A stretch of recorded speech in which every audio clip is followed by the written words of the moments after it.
Testy, testy. Yes, we've got volume. That is excellent. All right, welcome.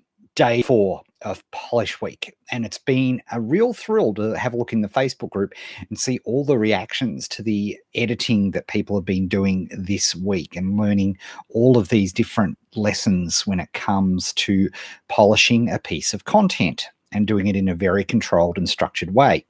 Hey, just a reminder, if you're watching this, please like the video and please subscribe and bash the bell, bro, so you can get notifications of when I'm doing this live and so you can get in and participate in the fun.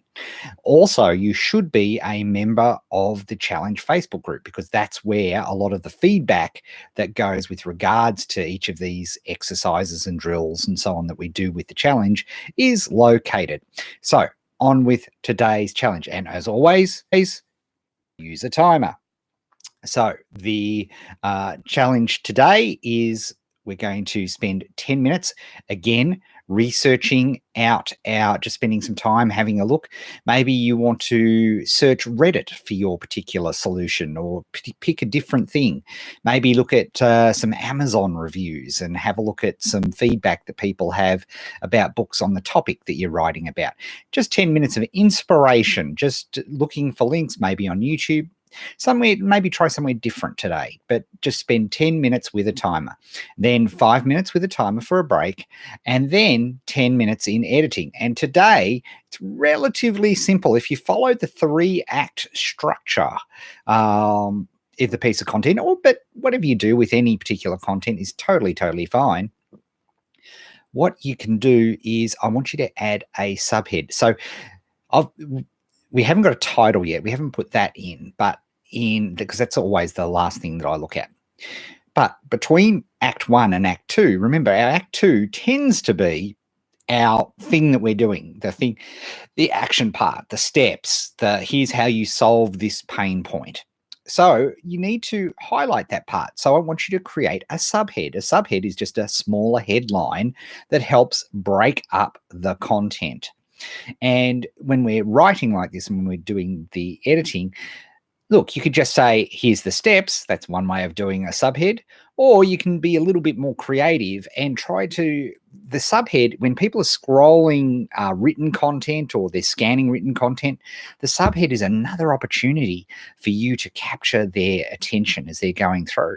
So try to be a little bit creative in coming up with some subheads that will help attract people into the content, or at the very least, let them know this is the action part. And then we want to add one further subhead, which will be between Act 2 and Act 3. And between Act 2 and Act 3 is going to the resources and summary part. So, let people know, here's some cool resources that you can follow on with this particular effect, right? You can do all of that. So that is part of the process. All right. So there you have it. That's our strategy for today. 10 minutes of researching the solution, 5-minute break, then 10 minutes of adding subheads into that.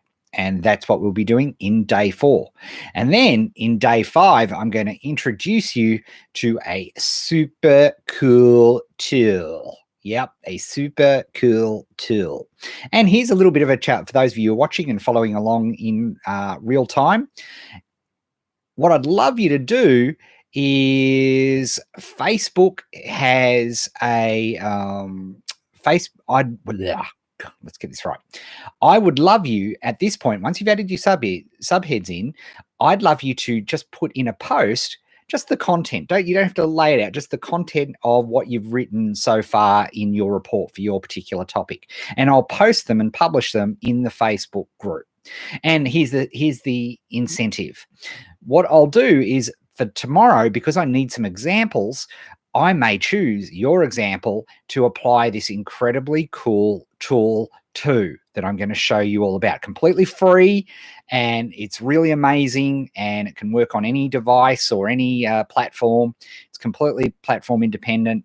It'll be something awesome for you. So that's the little extra spice there. So if you put up a post with just the content of your, you split paragraphs, you've made small paragraphs, all the changes that you've done so far, pop those up, and I will pick a couple to use tomorrow when we do our when I show you this really cool tool. So there you have it. Just a quick question from Bill. G'day, Bill. Can you do too many subheads? Honestly, no. I think if there are obvious parts to add in more subheads, that is a great idea. I think, in theory, the maximum number of subheads you could use is one per paragraph. But I think then that becomes, it may as well be a list or something like that. So just, I suppose for a guideline, do it between the acts, so between Act 1 and Act 2 and Act 2 and Act 3, if you've been following along our particular structure. Or if you're using your own document for this week, then just look at the obvious parts, and anywhere where it's an opportunity for you to recapture people's attention is a great place to put a subhead.